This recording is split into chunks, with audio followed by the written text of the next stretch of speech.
Bismillahirrahmanirrahim. Assalamualaikum warahmatullahi wabarakatuh.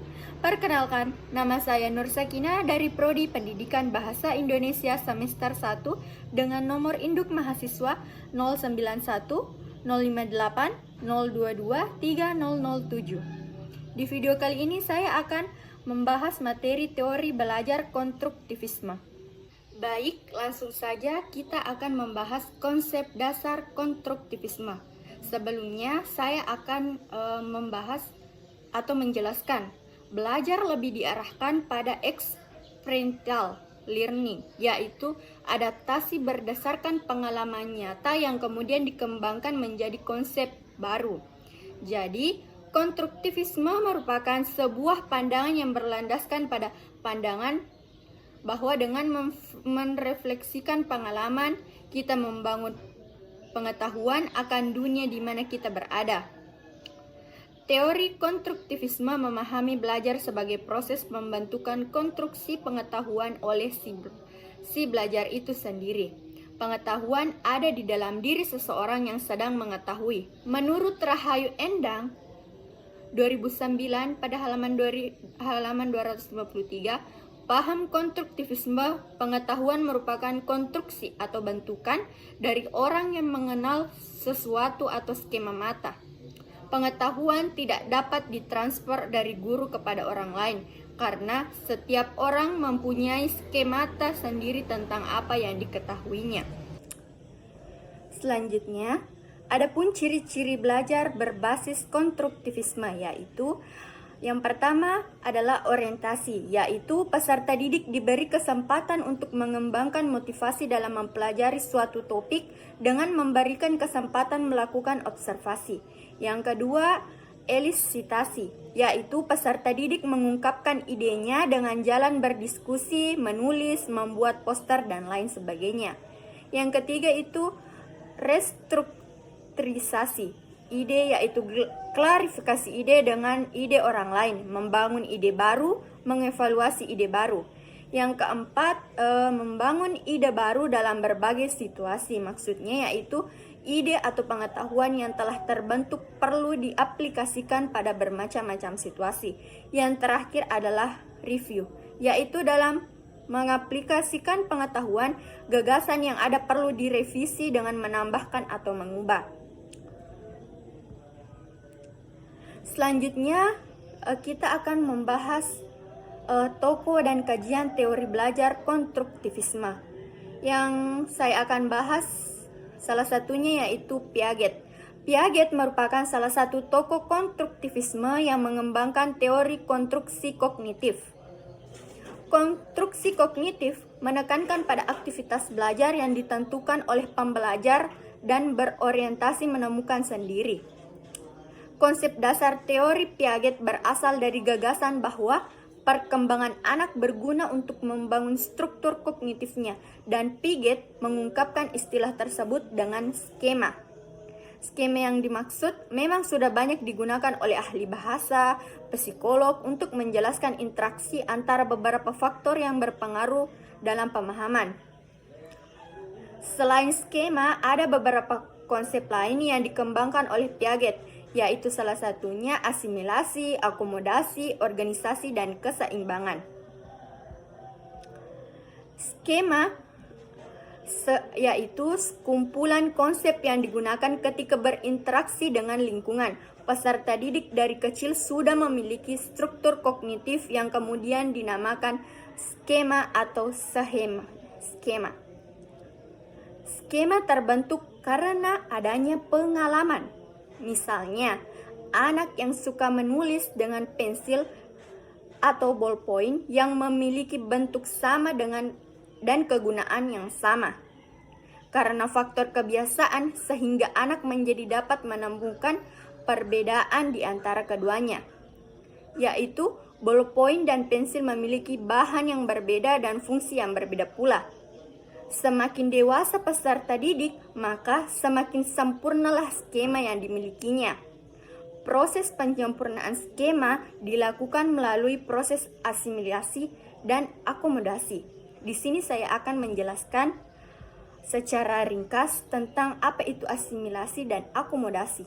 Asimilasi adalah proses kognitif di mana seseorang mengintegrasikan persepsi, konsep atau pengalaman baru ke dalam skema atau pola yang sudah ada dalam pikirannya. Asimilasi dipandang sebagai proses kognitif yang menempatkan dan mengklasifikasikan kejadian atau rangsangan baru dalam skema yang telah ada. Sedangkan akomodasi yaitu dalam menghadapi rangsangan atau pengalaman baru, seseorang tidak dapat mengasimilasikan pengalaman baru dengan skema yang dimilikinya. Pengalaman yang baru itu bisa jadi sama sekali tidak cocok dengan skema yang telah ada. Tapi dalam keadaan demikian, orang akan mengadakan akomodasi. Akomodasi terjadi untuk membentuk skema baru yang cocok dengan rangsangan yang baru atau memodifikasi skema yang telah ada sehingga cocok dengan rangsangan tersebut. Tokoh yang kedua yaitu Vygotsky. Vygotsky adalah seorang psikolog dari Rusia, merupakan salah satu tokoh penggagas teori belajar konstruktivisme. Vygotsky mengembangkan teori yang bernama pembelajaran kognisi sosial.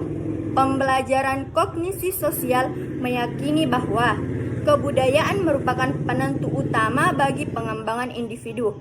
Manusia merupakan satu-satunya spesies di atas dunia ini yang memiliki kebudayaan hasil rekayasa sendiri.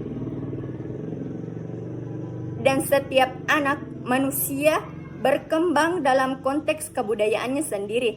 Dengan demikian, proses yang terjadi akan beragam sesuai dengan konteks kulturalnya. Proses dan konteks kultural yang beragam juga menghasilkan belajar yang beragam pula. Misalnya, seorang anak yang mendengarkan kisah dari kakek atau neneknya akan berbeda dengan anak yang lebih mengandalkan tayangan televisi dan memahami nilai-nilai tertentu. Baik, selanjutnya saya akan menjelaskan tentang aplikasi dan implikasi teori belajar konstruktivisme. Konstruktivisme merupakan salah satu teori berkontribusi dalam belajar dan pembelajaran. Ada sejumlah implikasi yang relevan terhadap proses pembelajaran, di antaranya yaitu 1. Pengetahuan didapat melalui konstruksi terhadap kenyataan yang ada dan bukan lewat jumlah informasi yang didapat.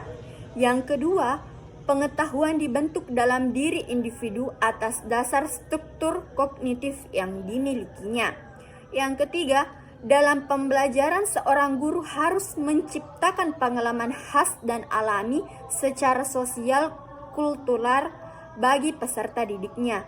Yang keempat, dalam proses pembelajaran, guru harus memberi otonomi, kebebasan peserta didik mengeksplorasi masalah dan pemecahnya secara individual atau kelompok.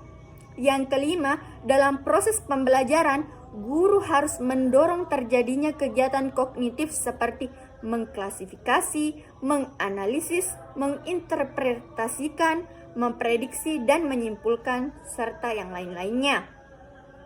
Yang keenam, guru menyusun tugas untuk mendorong peserta didik mencari pemecah masalah secara individual dan kolektif sehingga meningkatkan kepercayaan diri yang tinggi dalam mengembangkan pengetahuan dan rasa tanggung jawab pribadi. Yang terakhir, pembahasan saya itu kelebihan dan kekurangan teori belajar konstruktivisme, karena setiap teori belajar itu mempunyai kelebihan dan kekurangannya. Baik, teori belajar konstruktivisme sebagai salah satu teori belajar memiliki beberapa kelebihan dan kekurangan. Berikut dijabarkan masing-masing dari kelebihan dan kekurangan dari teori ini. Yang pertama adalah saya akan memaparkan kelebihannya. Kelebihan dari teori belajar konstruktivisme yaitu yang pertama itu peserta didik lebih memahami konsep yang disampaikan oleh guru karena peserta didik sendiri yang menemukan pemahaman tersebut sehingga tercipta pemahaman yang baru. Yang kedua, terlibat aktif dalam memecahkan dan menuntut peserta didik untuk berpikir lebih. Yang ketiga, pengetahuan tertanam sesuai skemata yang memiliki peserta didik sehingga pembelajaran itu bermakna. Yang keempat, masalah yang diselesaikan langsung dikaitkan dengan kehidupan nyata sehingga peserta didik dapat merasakan manfaatnya pembelajaran secara langsung.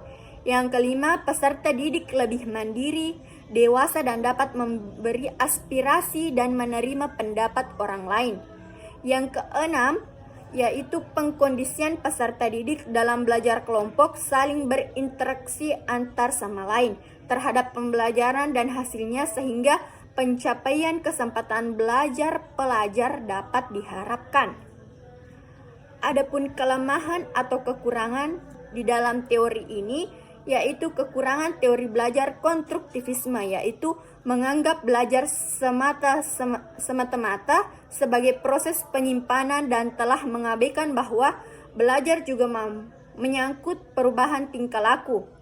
Pandangan konstruktivisme dalam proses belajarnya melihat peran guru sebagai pendidik sepertinya kurang begitu mendukung. Selain itu, peserta didik dituntut untuk bisa membuat pengetahuan dengan ide mereka masing-masing, sehingga pendapat atau peserta didik berbeda dengan pendapat para ahli. Teori ini menanamkan supaya peserta didik membangun pengetahuannya sendiri. Hal ini pasti membutuhkan waktu yang relatif lebih lama bagi siswa yang malas. Kondisi di setiap sekolah mempengaruhi peserta didik dalam membangun pengetahuan baru dan keaktifan siswa. Baik, demikian beberapa bagian pada materi teori belajar konstruktivisme pada video kali ini.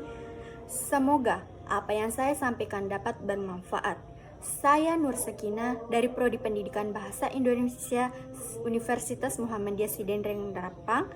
Memohon maaf yang sebesar-besarnya apabila ada tutur kata maupun tindakan yang salah atau kurang berkenan bagi yang menyaksikan video saya, terutama untuk dosen pengampu saya. Karena kesempurnaan hanyalah milik Allah Subhanahu wa Ta'ala saja. Terima kasih atas perhatiannya dan terima kasih sudah menyaksikan video saya. Billahi fisabilil haq, fastabiqul khairat. Wassalamualaikum warahmatullahi wabarakatuh.